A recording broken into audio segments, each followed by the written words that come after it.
Okay, so there's quite a few people looking at getting into instead of using a fixed spool reel, I've always using a low rod. Looking at getting bait casters, are seeing that that's what a lot of lower anglers use nowadays, and want to start. But a lot of you don't know where to start, and I were the same when I first made the switch. It looks a bit complicated, but actually it's pretty easy, to be honest. So I'll run you through the basics. This won't show you anything spectacular. It's just a basic video, so if you're already using bait casters, you're not really going to get anything out of this video. But for those that are brand new to bait casters, this will give you the basics. One of the first things you'll notice on a bait caster, you've got your reel there and your rings on that side. You don't hold your rod that way around like a typical fishing rod with your reel at the bottom. It goes that way. So when you're looking to buy a bait caster reel, most fixed spool reels you can swap the handle from one side to the other. However, with a bait caster, you need to watch for either left hand wind. It might be labelled LHW, or right hand wind, which is RHW. So I hold the rod with my right hand, I cast with my right hand, and I wind with my left hand. So this reel is left hand wind. So if you're the other way around and you hold it with the left hand, you want the handle at this side, and it's right hand wind. That's what you're looking for when you're buying. Try not to buy the wrong one. And that's pretty much how you hold your rod. You've got a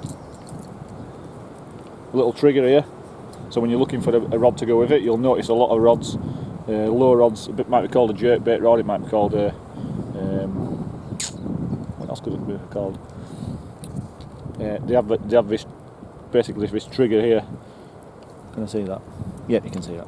Yeah, we have this trigger here, and that is basically, everybody's different. Some have it there, some have it there, some have it there. It's just a personal preference. Mine, it sort of sits between between my four fingers there, and that's how I hold it. And that's basically, you've got some grip then, because you've got your thumb on top. You're not like a normal rod, you hold it like that. Whereas this one, you've got your thumb on top as well, so you could, in theory, lose that rod. So that's to give you something to grip onto. It helps you casting, and it helps you when a fish hits, especially a bigger pike when it hits on a crazy jack. And that's pretty much how you hold the rod. So the first thing you need to do is choose a suitable lure. Now, don't get something like a 4-play, jointed 4-play or something, because I cast like shit. In comparison, get something like a jerkbait, a heavy jerkbait. They cast like missiles, so that'll give you a good way of setting up your rod. So the first thing you need to do is your little control knob there to tighten up the free spool. You need to tighten that all the way up. Now what you'll see there is that's actually my free spool, so that should fall to the floor. And as I undo this, if I loosen this off, there you go, and that weight of that low pulls the line off. So to start with, set it so it's hardly getting any line off it, and you'll see the difference there. When you try to cast that, you're gonna struggle to cast that, just for the simple fact that you've got your free spool's been restricted by the braking system. So if I try to cast that now, it don't cast too far. So basically what happened there, that braking system on my spool, when I cast, we're restricting how that spool spins in free spool mode. And you gauge it by the weight of your lure, you can see. So if you tighten that up even more,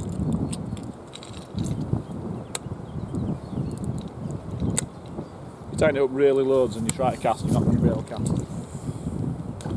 It's never got anywhere. So what you'll do later on when you're used to casting is you'll undo that. You'll undo this free spool control, so that there's basically no braking system there whatsoever. That's why I have it set on, because I will use my thumb then to control it. As I cast, I'll use my thumb to slow the low down. So now I can cast easily to the other side of this lake with no effort at all. So what actually happens when you, with the braking system, you tightened it up. So what it basically does is it stops your spool from spinning. When you cast a low and that spool's in free spool mode, your low goes through the air and it fires up, and as it goes up, there's a lot of energy. It's going fast, and then it starts to slow down. And when as the low comes back down, it's slowing down and it's slowing down until it hits the water, and then it stops. But what your spool does at that first burst of energy, it starts spinning fast, and all the way along, your spool is spinning fast. Even when your low's slowing down, and even when your low stopped, your spool will keep spinning. And then what happens is your line just tangles up and you get a bird's nest. So by adjusting that brake, what you do is, instead of your spool constantly spinning really fast, your brake will slow it down. So as your load is slowing down and not pulling line off, your brake on the spool will be slowing it down for you. So that's why you set that with a little bit of resistance. Personally, for me, I back it all the way off and I control it with my thumb, and that's how I stop bird's nests. But ideally, especially when you're learning, is to have it on a little bit. The reason I take it off is so that I can cast as far as possible. So I've got no resistance at all on that spool, and I can just cast as far as possible, and my thumb will control it.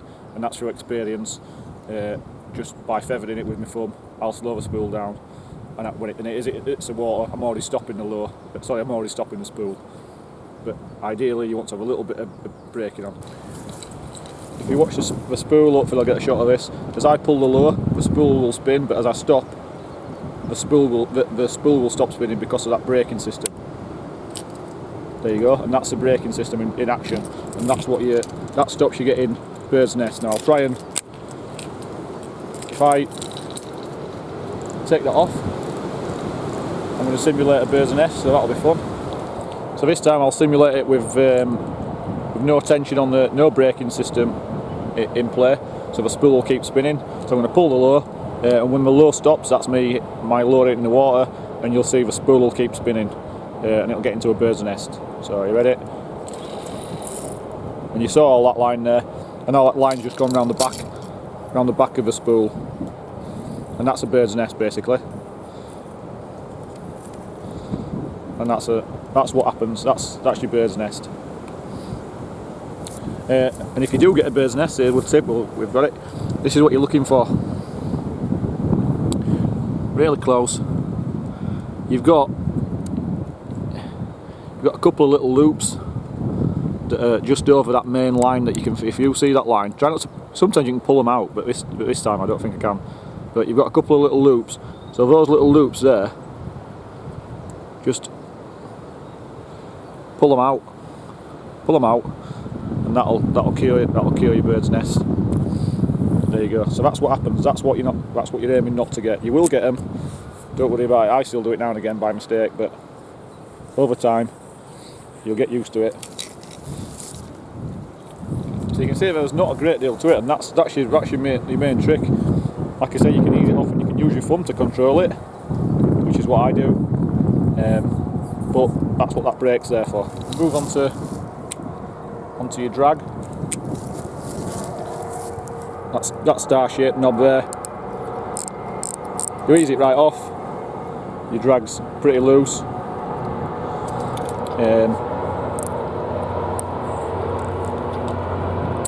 Tighten it back up.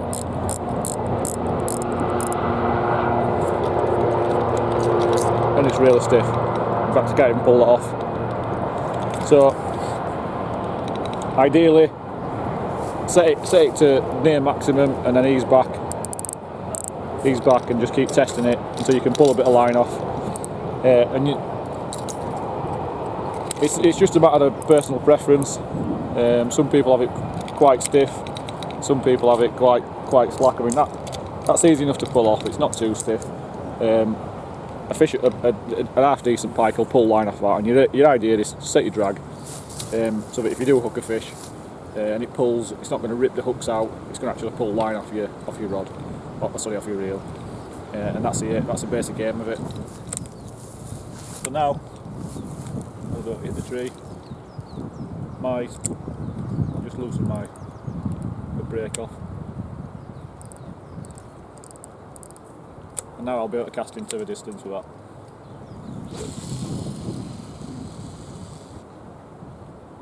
In fact, I've nearly spooled it, and I control that with my phone. That's just your experience, but like I say, you just want your braking system to be controlling it. One final tip I forgot to say: when you go to cast your low, don't try to cast too far. Just cast it nice and steady, especially when you first start casting. Nice and steady cast, and gradually progress to get more distance, using more power. But to start with, nice and steady casts, otherwise you'll just cause problems. So things to help you, it'll stop you getting a bird's nest. Using lows like that, like a one-piece jerkbait, casts a lot better than a jointed foreplay. Things like reel eels don't cast too bad, but they're obviously very slow down. They're not aerodynamic, so they struggle. Casting into wind. If you cast into wind, your low's going to go into the wind and then slow right down and stop. So that's your pointer. Your spool's going to keep spinning. So control it with your thumb, control it with your braking system, whichever you prefer. Thumbs, you've got to get used to using your thumb because that'll help you. If your brake's not set quite right, your thumb will. Ideally, you can change that brake every time. So let's say you've got a 150 gram rated rod, and you're casting a 150 gram eel, and then you're casting an 80 gram buster. You might want to adjust that brake to each low. Personally, I use my thumb. So, and by using my thumb, I don't have to mess about changing it on every low. Thumb's a big part to use. Casting into wind. Casting with the wind behind you, it'll go like a rocket. You'll cast miles with it. But casting into wind, that's when you're going to get problems with your. Well, some people call it a wind knot, bird's nest. And like I say, it's because your low stops and basically stopping in midair. Your spool keeps spinning, and that's what happens. You've seen the footage, so yeah. Hopefully that'll help you. Just basics. Pretty much like a beginner's guide on how to use a bait caster. Because I know when I started, I didn't have a clue about it, and I learned the hard way. But if you can get out with somebody you know, get out with somebody who's already got one, and have a play about, just cast. Just find a big pond somewhere or something, and just keep practicing casting.